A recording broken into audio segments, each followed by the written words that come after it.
Hi, my name's George Sachs. I'm a clinical psychologist in New York City. And today I have Derek Doepker. That's correct, right? Yep. And Derek is a rock guitarist and seven-time best-selling author of a number of books, which I uh, have here. Let's see if I can show you them.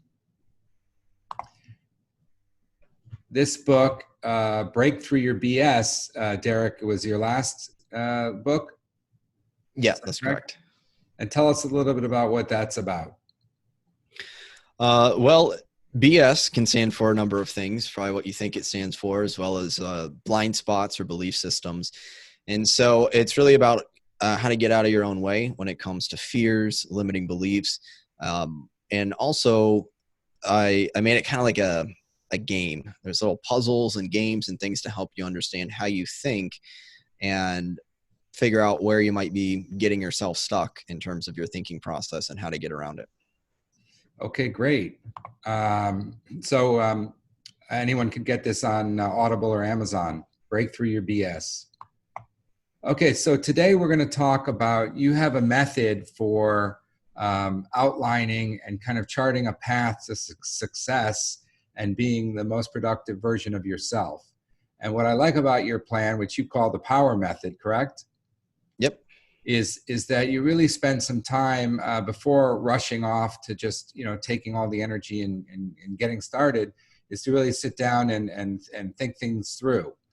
And I think this is really helpful because it can sustain you during the difficult times after the energy is gone and the initial enthusiasm wanes, right? Yep. So why don't you take us through the steps of the power method and share with the participants how it can benefit their lives. Yeah, and so what you just brought up, it reminds me of a quote, and I'm going to paraphrase it off the top of my head, which is basically, it doesn't matter how hard you row your boat if you're rowing in the wrong direction. So this idea, like you can talk all about taking action and setting goals and all that, but then at the end of the day, what if you end up setting a goal that you get it and you go, well, this actually didn't really do much for me. It didn't do much for me personally, or if it's a business goal, it didn't really help me accomplish much. So when I was working with my clients, whether it's in business coaching or life coaching, I want to figure out a way that a goal setting method that took the best elements of all the different things that I've studied over the years and create one formula or one framework that encapsulated all the core principles. And that's what I call the power method. So the first part of the method is P, which is for your purpose. And this is getting clear on what is the purpose that you want to achieve before even setting a goal, right? So a lot of goal setting approaches is, what's the outcome that you want to achieve? What's the goal? Well, I go, well, let's take a step back and go, let's even figure out the purpose behind what I'm trying to do, and then set a goal that's in alignment with that. Again, if you don't do that. You're talking about like values, a person's values on a larger scale, or the purpose, to make money, or what do you mean? Yeah, so there's a hierarchy of purpose. So values come into that, what's important to someone. And then that will also give you guidance. It's like, we could start out with, what's your life purpose? And it doesn't mean a person has to have that totally figured out. But it could be, an example would be someone who, let's say they go, I want to build a successful business. And so they do that and they build a successful business, but now they have no time for their family. They have no time to travel maybe. And they go, wait a second, I forgot the very purpose of me wanting to build a business was actually to spend more time with my family and to travel, right? If that's what they really wanted to do with their life. So this is where you see people, they might actually achieve goals, but then they go, I was so focused on like this smaller purpose that I had, which was maybe to make money, which could be a perfectly fine purpose, that they forgot about this larger purpose. Like, well, for what purpose do you want to make money, right? What's the greater purpose behind that? So this is really getting clear on uh, starting with what's the life that you want to create, and then what are the elements within that life, which could be financial or business wise, it could be health wise, and so on and so forth. So a person's purpose could be they want to get healthy, just to make a simple example. Okay, so now then the next piece is to go, what's a goal in service to that purpose? This is where you get outcome. So what's an outcome? And I like to work on these two by themselves, because if you go, okay, let's say someone sets an outcome, they want to run a marathon, they want to sign up for a marathon and complete it in under 4 hours. Okay, that's a goal that they can strive for. Well, what happens is, let's say they go sign up for the marathon, and now they start eating better, they start exercising every day, they adopt all these healthy habits, and then what would happen if the marathon, right before it happens, it gets canceled? Okay. Was it all a waste of time? Or does it not really matter, because the whole point in setting that as an outcome was really for this greater purpose of getting healthy, right? Or if they set the goal to run a marathon and they do it, but it takes them 4 hours and 5 minutes and they don't hit their goal, right? And I see this when working with some people. They're like, I didn't hit my goal. And I'm like, yeah, but you still accomplish all the reasons why you set that goal in the first place, right? Why did you have the goal? You wanted to get healthier. You want to have better habits. So the outcome is really, the goals are just in service to something greater. Which is Zig, purpose. yeah, exactly. I've heard this as the why, why are you doing something? But I think that's really important, because, learning to train or training for a marathon can be exhausting and tiring. And it's important to come back to why am I doing this? Just to get a medal, or is there a larger goal, which, as you said, might be to be healthy or be around for a family member, you know what I mean? Yeah, that's exactly it. It's your why, or it's your series of whys. You might have multiple whys behind pursuing something, and then that way it takes the focus off so much of being outcome dependent, which can be important at times to look at the outcome, but really going, like Zig Ziglar has a great quote, and that is, what you, again paraphrasing, what you get by accomplishing your goals is not as nearly as important as what you become. So it's really about that personal transformation. And I give another example of a purpose. Sometimes the purpose behind an action is to just get more clarity. So for myself, there's times where I'm like, I don't know what I want to do with my life. I don't know, I don't know my life's purpose, right? So kind of stuck, like, well, what if I don't know my purpose? Well, here's the thing. What if someone goes, okay, I'm going to take an improv class. I'm going to go take a cooking class. I'm going to go start painting. I'm just going to try these things. And the purpose might not be because it's my ultimate, what I'm going to do for the rest of my life or anything like that. It might just be, I'm just going to discover more about myself and see if I like it or see if I don't, and see what happens. Okay. And when you're clear on that, when you're clear, that's what the purpose is. Now, all of a sudden, it doesn't really matter as much what the actual outcome is. It's like, if I try something and I don't enjoy it, I still accomplish my purpose of learning something about myself. If I try it and I do enjoy it, I still accomplish my purpose, right? So this, having that clarity of purpose behind why you're doing whatever the outcome is, or whatever the goal is, it gives you the guidance to figure out what the outcome is, but it also gives you the motivation to pursue it and go, as long as it's in alignment with this purpose, I can still fulfill the purpose, which is more important, whether or not I actually achieve the outcome. Okay. I like that. It makes sense. Mm-hmm. Yeah. And I can go on then. If you want. What's the next step? So we got P for purpose, O for outcome. Next is W. And this is the research that shows you can have people that set goals and they visualize the goal, they visualize success. There's actually some evidence showing that people who visualize success, like getting an A on a test, they actually don't do as well, which it's kind of, hear a lot about visualization and the importance of getting clear on your goal. And of course that is important. What they found is the people who are more successful are the people who not only said that visualize themselves getting an A, they actually considered what are the obstacles that are going to get in my way. So they looked at how do I need to prepare for this test?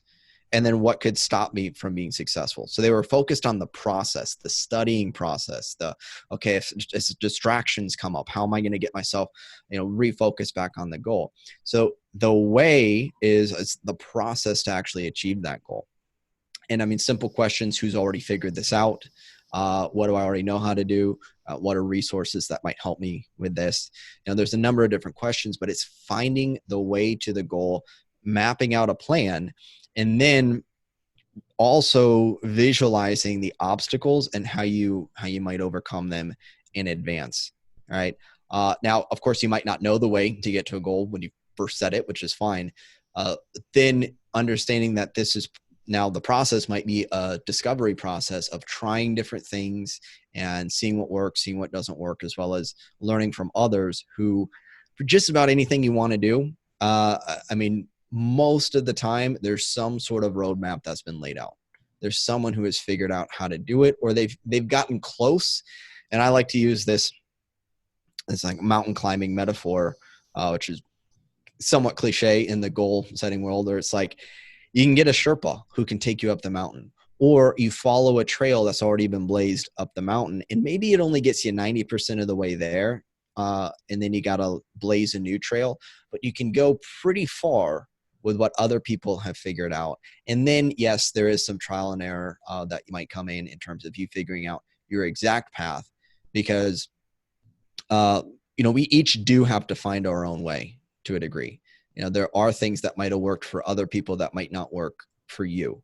But that doesn't mean you can't learn from them. You can still learn a lot of the same principles and then figure out the tweaks and the adjustments that you need to take on your way. Okay. And I like that idea of the trail and the Sherpa, because both are outside you, Mm-hmm. and I think it's following a trail that's been trod before is a lot easier than blazing a new trail. Yeah, it's just like I have a background as a musician, and I say the formula for innovation, it's imitation plus creation equals innovation. So if you want to, I like if that. you want to start writing music, right, come up with new music, someone can't tell you like, here's how you write a new song. Like they can kind of give you a process, but if you're writing an original song that's never been written before, there's no like one way to do that, right? You kind of got to find your own process. But if you think about music, you start by playing other people's songs. You start by learning the scales that have already been established. You start by learning other styles of music. And so you follow in the footsteps of others who've gone before you, which is the imitation part. And then after you do that, you add your own creative spin. And that's how you get something that's new and innovative. Okay. So we have the way, and what comes after that? After that, you have E. So E stands for something Yogananda says this is more powerful than willpower. It plays a bigger role, and that is environment. It says environment is stronger than willpower. So if you think, I go back to health and fitness, if a person has trouble eating healthy, but their kitchen is full of treats and junk food that they don't want to eat, and every time they go in the kitchen, they see that, they're constantly having to fight that environment. Yeah. Versus someone who throws it all out, they put healthier, food in front of them. Chances are they'll respond to that. Like for me, if I have, I don't think about drinking beer. If I don't have it in my refrigerator, I'll forget about it. But if I have some beers in my refrigerator, I go, oh, I want some, right? It's just an environmental cue. So you set your environment up for success. So that could be reminders about what you need to do. That could be eliminating distractions, common sense things. I mean, if you ask people like to eliminate distractions, it's pretty common sense. But at the same time, even when I teach this stuff, I forget, oh yeah, my phone is going off and it's constantly distracting me. I need to shut it off, put it in airplane mode, put it in the other room, whatever it is, because this environment, as human beings, we're hardwired to adapt to our environment. It's one of the things that makes us, all animals adapt to their environment to a degree, but human beings are very unique in that we come out very, I guess you say, very easily molded or adaptable to different environments. Mhm. Um, it's not like we don't come pre-programmed with a lot of things like some other animals do. We're much more susceptible to environmental influence. So that could be a double-edged sword, and you use it to your advantage when you create an environment that pretty much guarantees that you're going to succeed and stick with your goals. And that's why someone might be um, someone if the life of their family depended on them uh, showing up to work and getting a paycheck to feed their kids, they'll tend to do it because they have people counting on them, versus if it didn't really matter, if no one's counting on them, if nothing's keeping them accountable, that can influence what they'll do. And that really isn't about their inherent willpower. That's about the environment that they put themselves in, or external factors that also influence them, that determine how much they stick with their goals. Okay, so E, setting up the environment that's going to work for you and reducing distractions and maximizing your productivity. And what's the last one? R? So R stands for recalibrate. So going back to the very first thing about rowing your boat, you're going to need constant course correction. So you need some sort of feedback to determine, are you getting closer to your goals or not? And this is closer long term. I mean, on a day-to-day basis, it's natural to it's like working out a muscle, right? After a workout, you're going to be weaker, not stronger, right? So you got to look at it over the course of time. Are you gradually getting closer to your goals or not? And that means you need to have some way of tracking your progress. In business, it's KPIs, key performance indicators, and fitness. It could be measurements, or it could be health, could be blood tests and things that you can measure and things that you can track that let you know, are you ultimately moving closer to your goal or not in the big picture. So first of all, you need that feedback, and then you need some way of course correcting and being able to identify, is this goal even relevant? Right? I mean, I go into the business world, like classic example of Blockbuster. What is the goal, to be like the biggest DVD rental place even relevant in an age when there's now streaming movies? Like at some point that goal would have to shift and change with the times. So this is where you got to look at, are my goals still relevant, as well as is the way that I'm following still working? So for many people, you're probably going to need to adjust the way that you take. What might have been working a few months ago might not still be working, and you got to constantly adapt. And then not as often, but still can happen, is you just go, you know what, this goal, this outcome actually isn't relevant anymore. There's something that's more important that's come up. There's something that's more important to put my attention on, and understanding it's okay at times to quit on the goal or to change the goal. That's okay. But what will probably stay similar or the same is your ultimate purpose, right? I can change a health goal, but I'm not going to stop wanting to be healthy. Right? That's still going to stay my purpose, but the specific goal that you might set to achieve that or fulfill that ultimate purpose, that can change, and it's important to recognize that. Well, it seems to me that the main thing, or the keystone in your plan here, is the why and the purpose.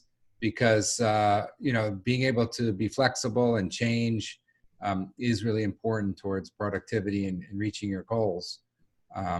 But what you're saying is that the purpose and the reason we are doing what we're doing has to be really defined and concrete. That's exactly it. Yeah. And so one of the things with a lot of other goal setting approaches, they're great. Like I love SMART goals. I would say that's part of the defining your outcome. The thing is, it does come back to, wait, what is the purpose behind all of this? And that is going to be the guiding North Star, if you will. And it's really why we even set goals in the first place. Right? It's not just about achieving the goal. The goal is in service to something greater, and that greater thing is the purpose. Well, I think in conclusion here, we can use a goal I have had, like many, is to be in better shape in 2020. And so I had a membership to a really fancy gym that I wasn't using. So I downgraded to another gym. But I'm realizing the purpose is not really defined. and the outcome, I don't really have one, as far as weight loss or some other measurable, outcome. The environment of this gym is not really pleasing to me, and so that's a negative. And I haven't really thought through any different kinds of plans, except maybe getting a trainer. So I really see how each one of these is important in goal setting and being productive.